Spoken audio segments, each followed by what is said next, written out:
Good afternoon, all of you. I welcome you all to the fifth seminar. I would request the Chairman Seminar Committee, Sri Sankarsan Mishra sir, to come up onto the dais, please.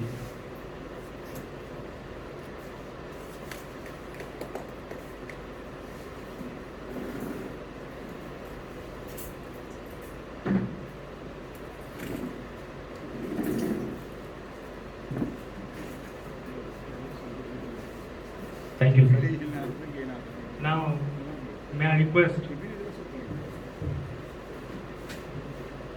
Now, may I request the President of District Bar Association, Sri C.D. Johnson, to come up onto the dais, please.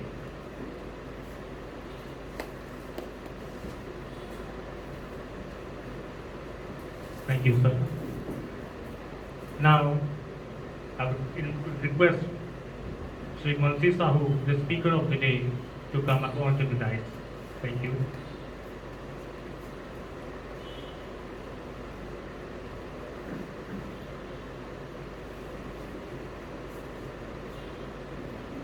Thank you, sir. May I request the Chairman to preside over the meeting, please? Thank you.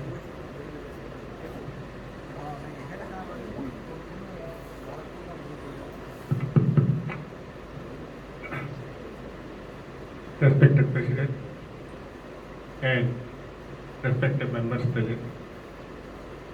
Today we are going to hold the second seminar and our topic is general exception in criminal law. We are fortunate enough to get in our midst a very promising and sound advocate in this regard, in this subject particularly, the Mansi Sahu. I welcome him to the dais and I request the Sahu to give his deliberation before the audience. Thank you.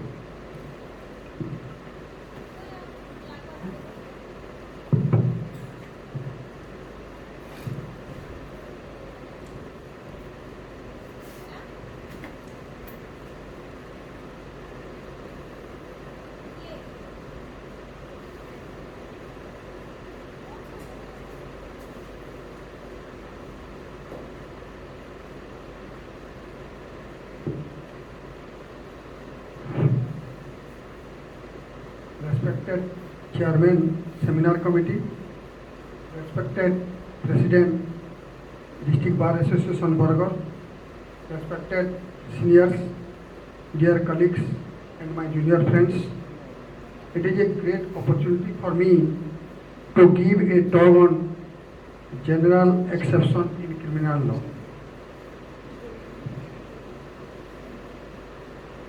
As a general rule, principle of law, general principle of law, a man is presumed to know the nature and consequence of his act.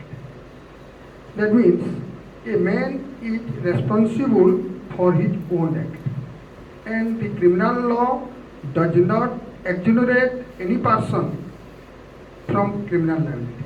However, in our Constitution, Article 361 exonerate persons of high dignity such as President of India, Governor of State from criminal prosecution.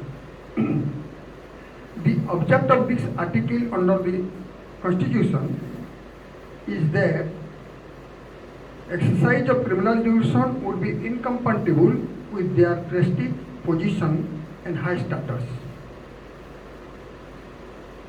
Though the criminal jurisprudence or criminal law does not exonerate any person from criminal liability, however, others may be excused from the consequence of punishment by reason of absence of the requisite mens rea. If there is no mens rea, a person is not liable for criminal prosecution. This is based on the well-known maxim actus non facit reus, nisi mensit rea. That means an act is itself does not make a man guilty unless his intention are shown. Such cases have been enumerated in chapter 4 of the Indian Penal Code, having the heading of General Exception. The framers of IPC, Indian Penal Code, decided to put all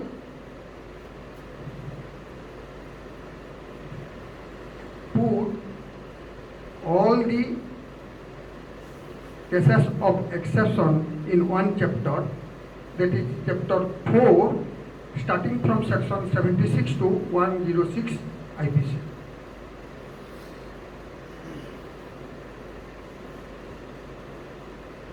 Before we read section 76 to 106, section 6 of the Indian Penal Code provides that every definition of an offence, every penal provision, and every illustration of the definition under the Penal Code shall be construed subject to the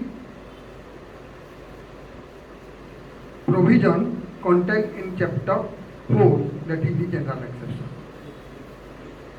The scope of this general exception is very wide. It has universal application. It is not only limited to the offence under the Penal Code, but it extends to the offence under the special law or local law. The general exception contained in section 76 to 106 makes an offence non-offence. In other words, it is a defence in conducting criminal cases. While we prepare a case, we should keep in mind that whether our case will fall in any of the sections contained in this chapter. And if so, we should conduct the case on that light and finally get a relief of acquittal to our clients. While dealing with a case come under any of the exceptions, we should keep in mind section 105 of the Evidence Act, which provides that the burden of proof of any exception lies on the accused.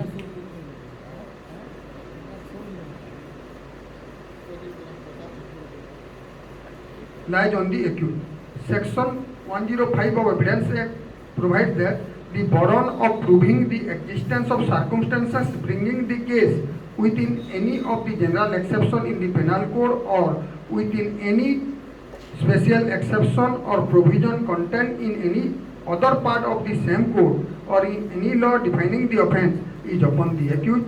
The court shall presume absence of such circumstances. However, this does not mean that the accused must lack evidence. If it is apparent from the evidence on record, whether produced by the prosecution or by defense, that a general exception would apply, then the presumption is removed and it is open to court to consider whether the evidence proved to its satisfaction that the accused come within the exception. While dealing with a case, the accused comes under the general exception, we must brought it to record from the evidence of prosecution. We want to brought the exception by giving defense evidence also. There is a practical difficulty, that is, if we brought the exception from giving evidence from the side of defense, then the accused must have admit some of the facts which belie the prosecution. So, and if the defense fails in his defense, then it will be an additional linking to the case of the prosecution. So, we should keep in mind, if possible, the defense or exception is to be brought from the witness of prosecution so that the defense will be in a safe zone. Chapter 4 consists of 31 sections, which may grouped into 8 heads. First, mistake of fact and mistake of law. That is section 76 and 79. Then judicial act. That is section 77 and 78. Then accidental act, section 80. Then necessity, section 81. 5. Incapability to commit a crime, section 82 to 86. Then act done with consent, section 87 to 90, or without consent, section 92. 7. Tripling act, section 95, and the last is right of private defense under section 96 to 106. Briefly speaking, the exception provided in chapter may be grouped into two categories, namely excusable exception and justifiable exception. General exception, two type: excusable act, under which the mistake of fact, mistake of law, incapability, accident, and under the incapability category, infancy, insanity, and intoxication. And under justifiable act, section 77 and 78, that are judicial act, section 81 necessity, section 94 duress, section 87 to 91 consent are also divided into two parts: with consent and without consent. With consent dealing with section 87 and 89, and without consent dealing with section 92. Then also another section which provides the communication made in good faith, section 93, and another section, tripling act, very slight act, section 95, and last, the right of private defense, section 96 to 106. It's come under the justifiable acts. Let we read all these sections one by one. Section 76 and 77 deals with mistake of fact. There is a well-known maxim: ignorantia facit doc exjusat, ignorantia juris non exjusta. Ignorance of fact excuses, ignorance of law does not excuse. Section 76 states that act done by a person bound or by mistake of fact believing himself bound by law.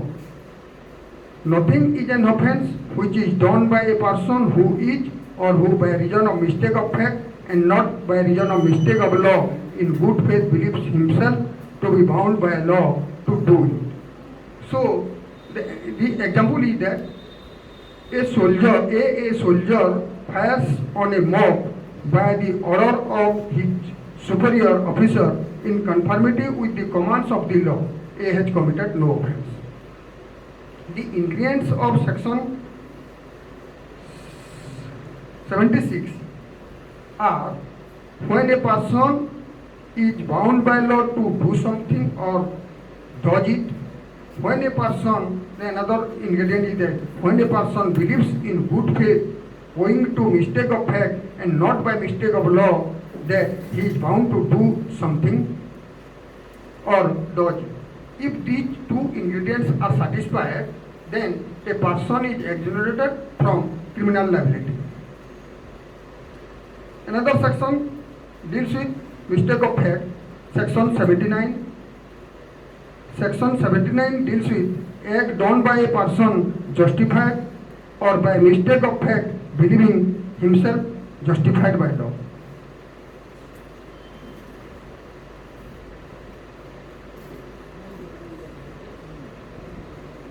Then the next section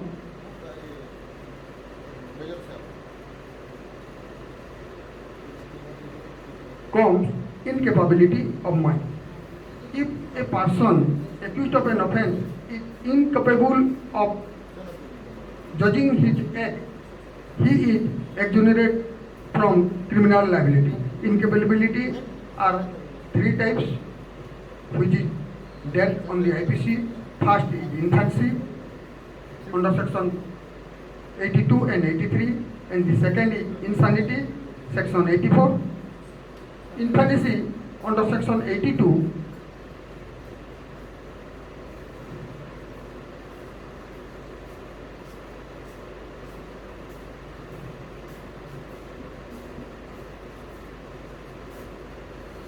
under section 82 of the IPC deal with doli incapacity. It means a child of below the age of 7 years is completely immune from criminal liability, as because he has not possessed the guilty mind.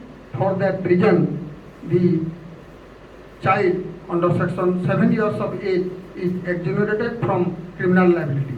And the next section, that is section 83 of the IPC, deals with a child above the age of 7 and below the age of 12.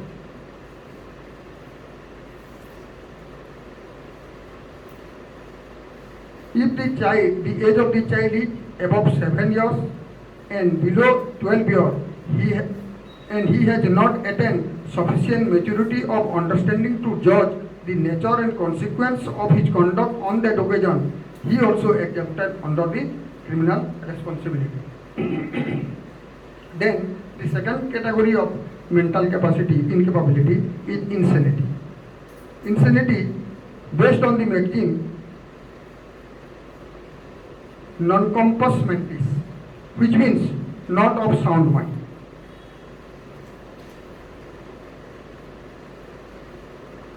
Section 84 of the IPC deals with act of a person of unsound mind and prescribes that, mandates that nothing is an offense which is done by a person who at the time of doing it by reason of unsoundness of mind is incapable of knowing the nature of the act, or that he is doing what is either wrong or contrary to law. So, the ingredient of this section is that the person is of unsound mind, and second, at the time of commission of the offense, he is incapable of knowing the nature of the act, and the third, that the accused, that the person was incapable of understanding that what he doing was either wrong or contrary to law. If all these sections are satisfied from the evidence of the prosecution or by the defense, then that person is exonerated under section 84 of the IPC, coming under the person of unsound mind. Then section 85 and 86 deals with drunkenness, intoxication. Section 85 of the IPC deals that nothing is an offense which is done by a person who at the time of doing it by reason of intoxication incapable of knowing the nature of the act, or that he is doing what is either wrong or contrary to law, provided the thing which intoxicated him was administered to him without his knowledge and or against his will. So, the intoxication are of two types, voluntary and non-voluntary. If the intoxication is voluntary, it comes under section 86, and if the intoxication is non-voluntary, it comes under section 85. And the ingredient of section 85 is that a man is incapable of knowing the nature of act by reason of intoxication, that he was doing what was either wrong or contrary to law, and that last, that the thing which intoxicated him was given to him without his knowledge or against his will. If all the three ingredients of section 85 is satisfied, then that person will exonerate from the criminal liability.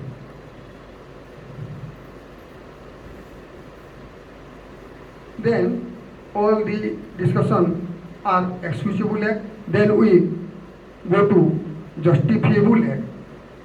Come the heading of justifiable act. And under justifiable act, section 77 and 78, act of judges or person doing in conformity with judgment or orders of court of law. The section 77 deals with act of judge when acting judicially, prescribe that nothing is an offense which is done by a judge when acting judicially in exercise of any power which is or which in good faith he believes to be given to him by law. The ingredients of this section are that the judge must be acting judicially, act must be within his jurisdiction, and the third one, the act must be performed in good faith. If any judge does any act without any jurisdiction, he cannot be exonerated from criminal liability.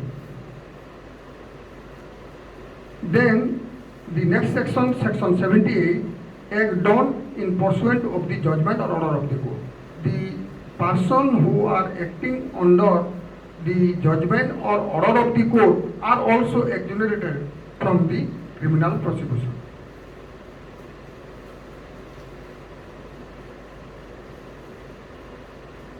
Then section 81 of the Evidence Act of the Indian Penal Code deals with necessity. When a person does any act with much necessity, then also that person is exempted from criminal prosecution. And the section based on maxim just necessity. That means the act must be done with good faith and there must be no mens rea. And if the two ingredients are satisfied, then the act of the person is come under just necessity. Section 81 states that act likely to cause harm but done without criminal intent and to prevent other harm. The ingredients of this section are that the act must have been done without any criminal intention or knowledge.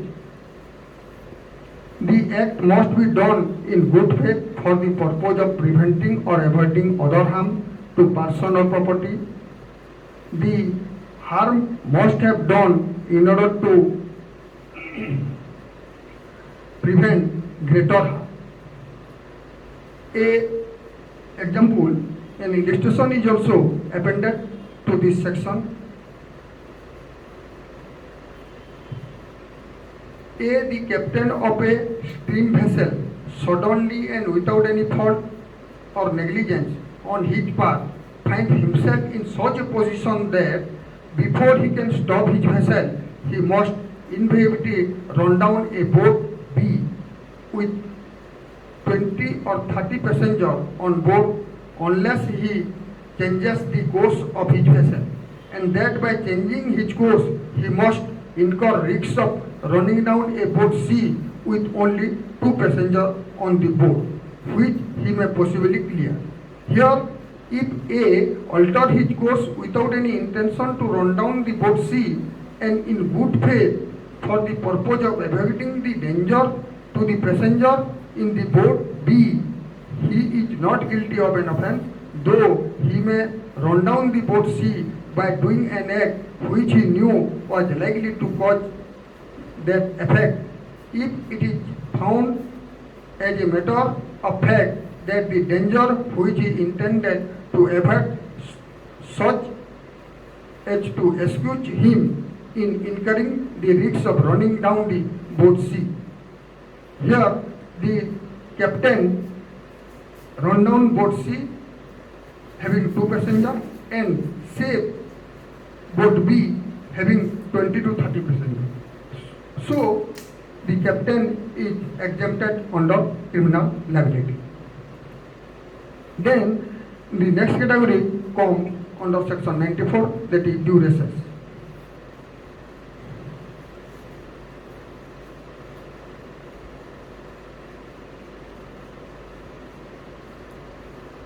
Act to which a person is compelled by threat.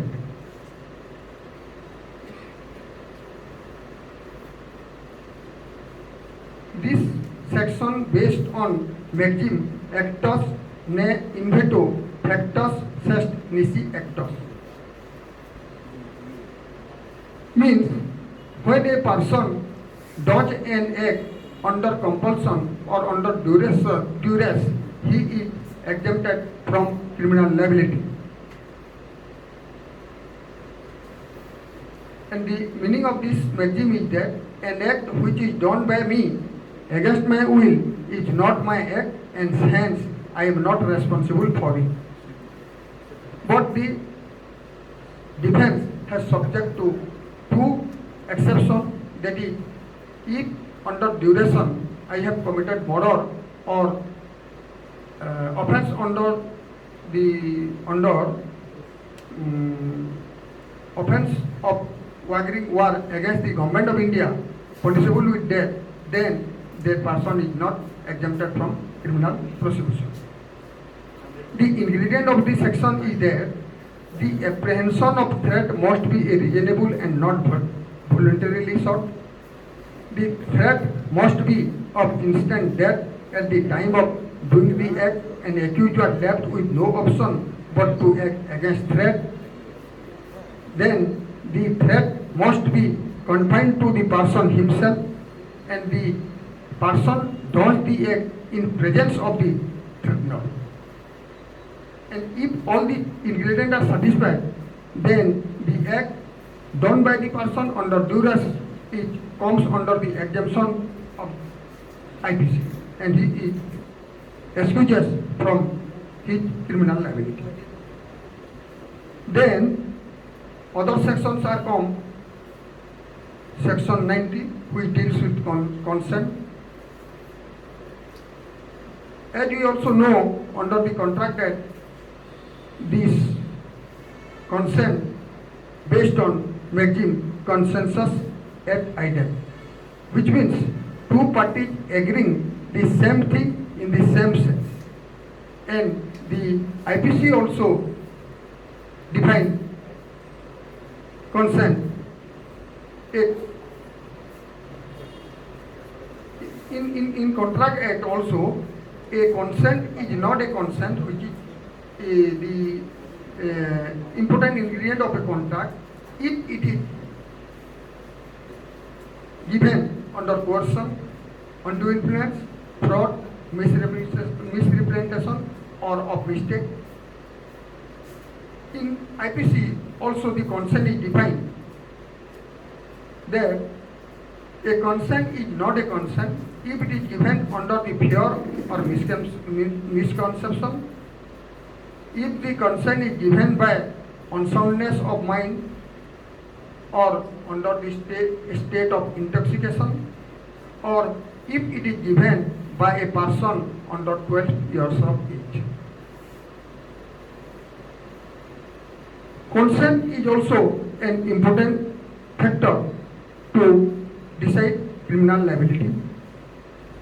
Section 87, 88, 89 deals with an act without consent, and section 92 deals with a act with section 87, 87 and 89 deals with consent, and section 92 deals with without consent. Section 87 of the IPC states about act not intended or not known to be likely to cause death or grievous hurt done by consent.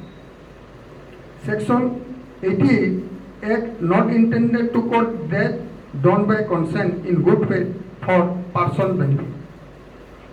And section 89, act done in good faith for the benefit of the child or innocent person by consent of the guardian. Section 88 and 89 exonerate mainly the medical persons. And section 92 exempt a person while at the time of while there is no time to obtain consent.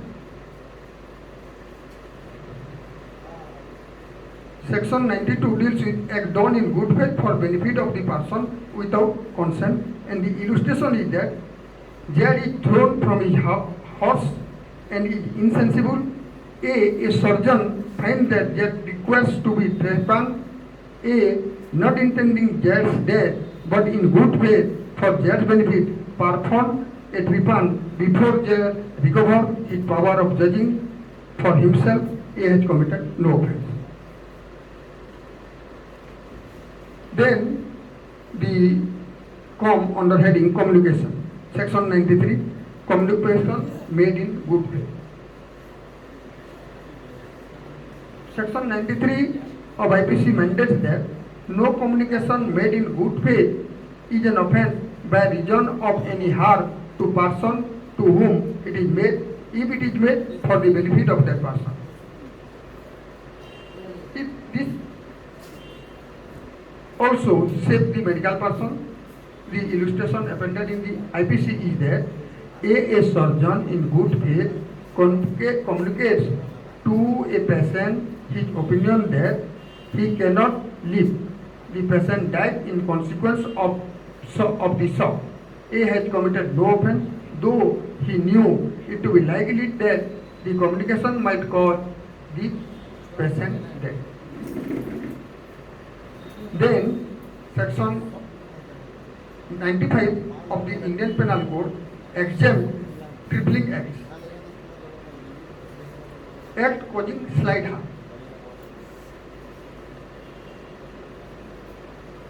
Nothing is an offense by reason that it causes, or that it intended to cause, or that it is known to be likely to cause any harm, if that harm is so slight that no person of ordinary sense and temper would complain of such harm.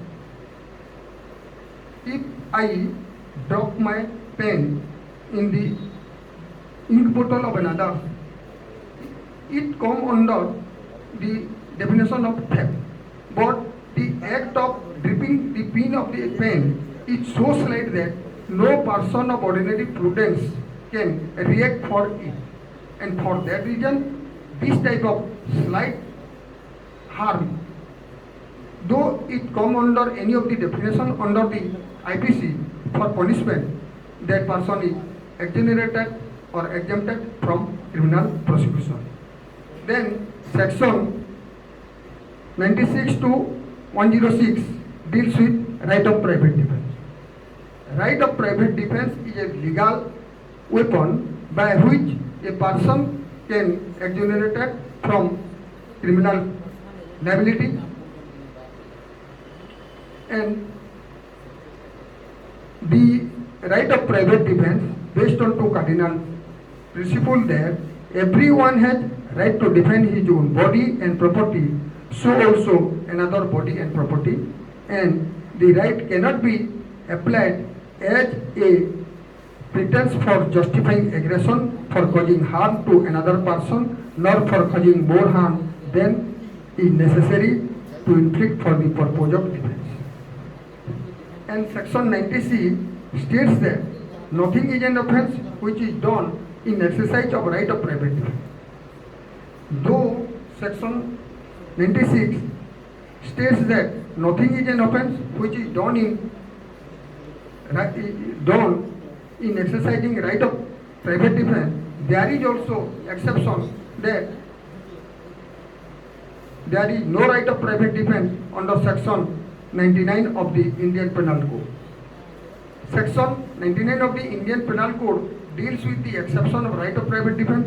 There is no right of private defense which does not reasonably cause the apprehension of death or grievous hurt against the act of a public servant acting in good faith, and against the act of those acting under their authority or direction. The third category of exception to right of private defense, where there is sufficient time for recourse to public authority, there is no right of private defense. Again,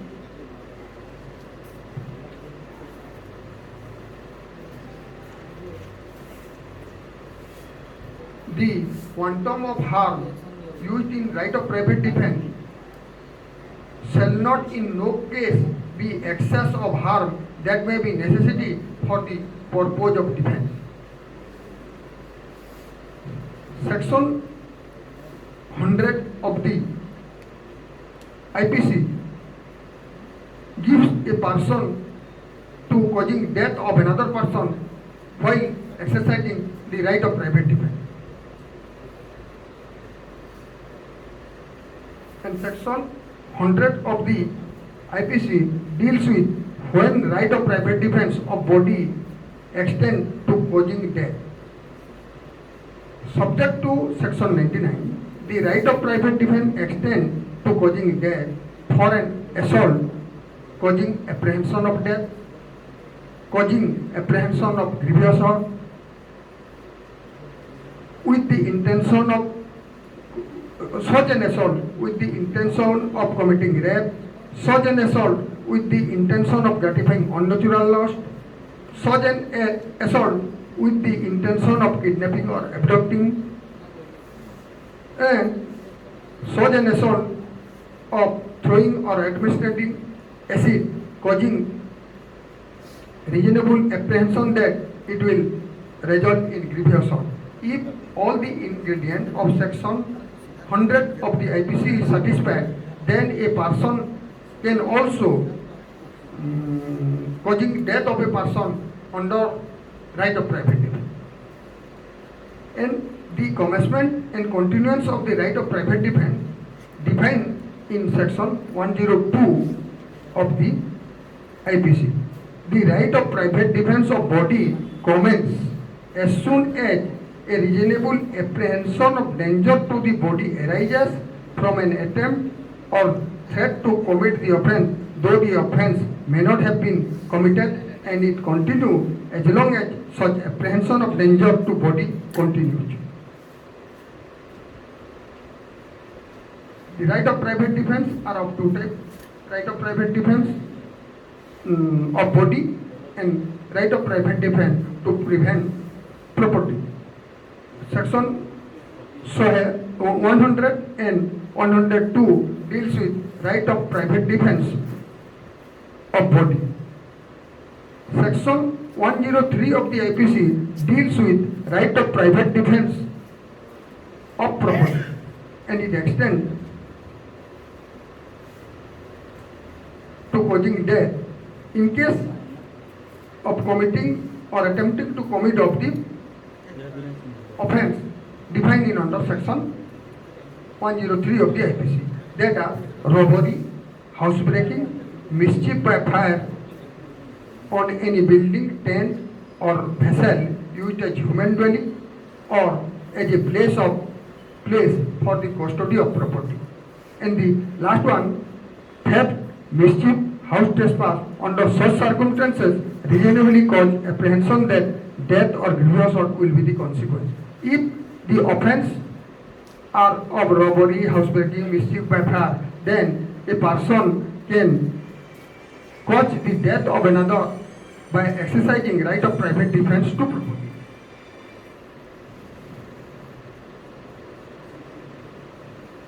Section 105 each deals with the continuance and commencement of right of private defense in case of property. And all these are the section by which a person is exonerated from criminal liability. So while we conducting a criminal case or preparing a criminal case, we have to keep in our mind that whether my case is fall under any of these exceptions, and if my case is fall on any of these exceptions, then I may brought evidence for that purpose. But from two sides, that is from the witnesses of prosecution and by giving defense. When we give defense evidence, there is a practical difficulty that the accused had admitting something, and if he admits something and his defense is failed, then it will be an additional linkage to the case of the prosecution. So, for that purpose, it is too risky to give defense evidence for proving of an general exception. So, we have keep in our mind that we have to trace out, brought forth the general exception, the exception which applies to the accused from the witness of the prosecution. Then, if we brought that from the witness of the prosecution, then though we could not get from the evidence of prosecution, that will not harmful to us. And if it comes out from the evidence of prosecution, it must be ended in a case of acquittal. Thank you.